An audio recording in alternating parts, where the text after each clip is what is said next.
Listen, if you're building anything firearms related, you're building a pistol, you're building an AR, a shotgun, AK, whatever, it's a minimum $1,000. Controversial take, but in my opinion, it's a minimum of $1,000. You need a thou wow minimum. I'll give you an example. It's my TP9SC Elite. Recently, I took off the optic because I've been taking this fishing, and I find it when I chest carry this super comfortable without the optic, and I kind of I dig the irons that it comes with. Super easy to shoot. I don't know. I really like this look. I've really been digging this look. But anyways, take this build for example. The gun I got for $400. They fluctuate between, you can get them on sale like $380 all the way up to some places I've been seeing them sell for $430, maybe $440. So for me, $400. Let's say I didn't get this trigger shoe, didn't get the mag extension, kept everything stock, and just got the light, no threaded barrel, just got the light. Light was $150. So all in all, I'm at $550. Let's call it $600 with taxes and everything. I'm at $600. You think, okay, that's not bad. You're at $600. What do you mean $1,000? Okay, $600. That's not counting the holster. I get a holster. Now I'm at $700. Then you need, in my opinion, a minimum of 250 rounds of full metal jackets when you buy any pistol that you plan on carrying. It's minimum of 250 rounds.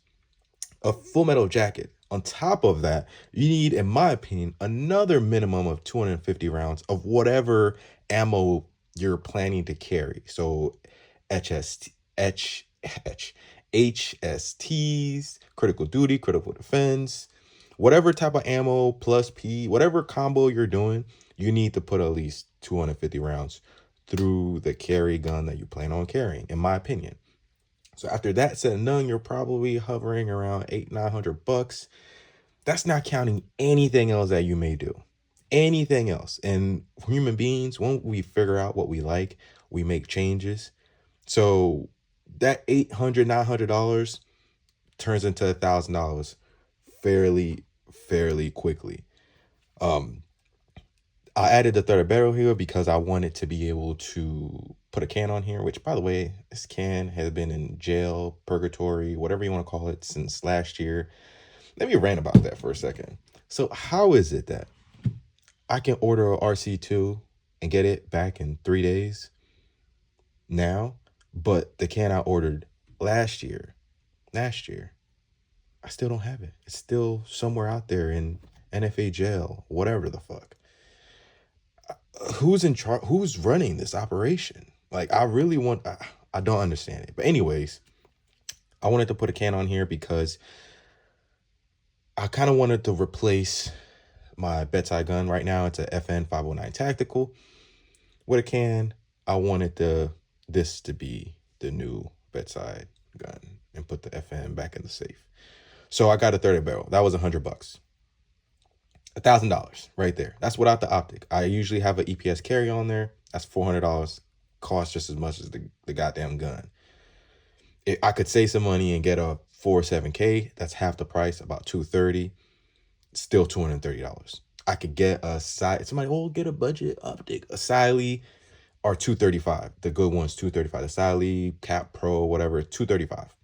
So you're spending about $200 to $250 for the budget optics. So even when you haven't budget setup, plan to spend $1,000. Tell people holsters are between $80 and $120 on average. That's a grip. And then between the ammo, and some people are gonna say, well, you don't need a light. Like, I don't agree with the discord that you don't need a weapon light on your carry gun, considering we do things at night. Well, you can carry it. I carry that too. I'm just not a fan of not having a weapon light on my carry gun. It feels like whenever it'll be very rare that I have a gun on me that doesn't have a weapon light on it. I don't know. It's just me or whatever. I don't know. I just can't do it. But I tell people all the time when they tell me how much should I budget, $1,000. I want to get $1,000. Oh, if maybe I wanted to do a budget, AK $1,000 $2,000. No, I'm just like $1,000. Pistols, shotguns. I mean, can you scrape by and build something that's durable, that looks good, that you like, that's reliable for less than $1,000? Yeah, maybe. Maybe. I don't know. Maybe. I don't think the longevity and the durability part would, we need to test that, because I don't think a lot of these cheaper options can pass the durability test. There's very few that can. I'm not saying there's none. We don't speak in absolutes over here.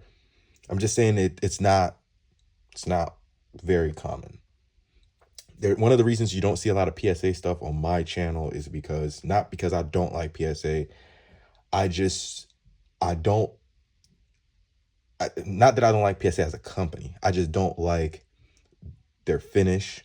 I have had reliability issues in the past when I've tried them, my beginning of my journey. And even when I tried the higher end stuff like the Saber that we tried recently, it was garbage. And I was like $800-900 or whatever it was that we paid. So I don't know. There's very few companies that can put out products that are pockets friendly, that are also durable, that also last a long time. Like when I tell people the Streamlight is one of those companies. This 7A was $150. So why would I get, nothing against Olight, but why would I get an Olight when I can get a Streamlight for $150? I don't, and not saying that Olights can't, because I have Olights. Not saying that, one of the chargers is here. I was charging one of my Olights the other day. One of my carry lights is Olight. I like Olight, but on their weapon lights, I just don't enjoy the finish. I feel like their finish is cheap looking. It's shiny. I don't know. I'm just not a fan. I keep saying this. There's a difference between being budget friendly and looking cheap. You can be budget friendly and not look cheap. That was my issue with the Siley Bear. It was a sound choice if you're looking for something that's a close emitter on a budget. But what they did with the logo and the way they etched it on there and the finish of the overall, it's just, I'm not a fan. I'm not a fan. Not a fan at all. Does it work? Does it run? Did I have issues with zero? No issues, but just not a fan of the finish. It just feels cheap. Call me bougie. I don't care. Whatever. But my advice to people when they tell me how much should I save, $1,000, whatever it is that you're building, pistols, carry pistol, shotguns, AKs, ARs, SBR. You're doing anything with the NFA, make that $1,500. You're doing anything like, I want to put you're doing anything where you got to get a stamp, $1,500, $2,000. This stuff's expensive. So I'm going to do another video on how I feel like budget builds are a myth. But for now, let's just say you're saving up. If you're new to this and you're watching this video and you're saving up to get your own setup or build or your whatever, $1,000. How much did I save? $1,000. And I know I said it 1,000 times in this video, but it's the truth. In the past, I've had to double back on builds, replace parts because I cheaped out on certain things, and it ended up being more than 1,000. It ended up being more than I could have spent if I went and did things the right way. I could have just spent the $1,000, but ended up spending $1,300, $1,400. So you see that a lot when people cheap out on holsters. Yeah, you can get that $40 holster, but if you buy 6 $40 holsters, I mean, bro, you could have just bought the one for $120, kept it moving. But remember, I'm just some guy on the internet. You let me know your thoughts in the comment section. Do you agree? Do you disagree? Do you agree that budget builds are a myth? I think they're a myth. You let me know in the comments. Again, I appreciate you guys tuning in. Do something great. Recycle. Fall's here. Football's back. Who saw that Chiefs-Ravens game? Eagles-Packers game? That was all right. College football's back. I'm going to be watching football all day today. All day today. That's all I'm watching today. I'm watching football all day tomorrow. Football's back. Don't nobody ask me to do anything. except for the wife. She's gonna ask me to do stuff. But anybody else, I'm busy. So again, appreciate you guys tuning in. I will see you guys on the next one. Deuces.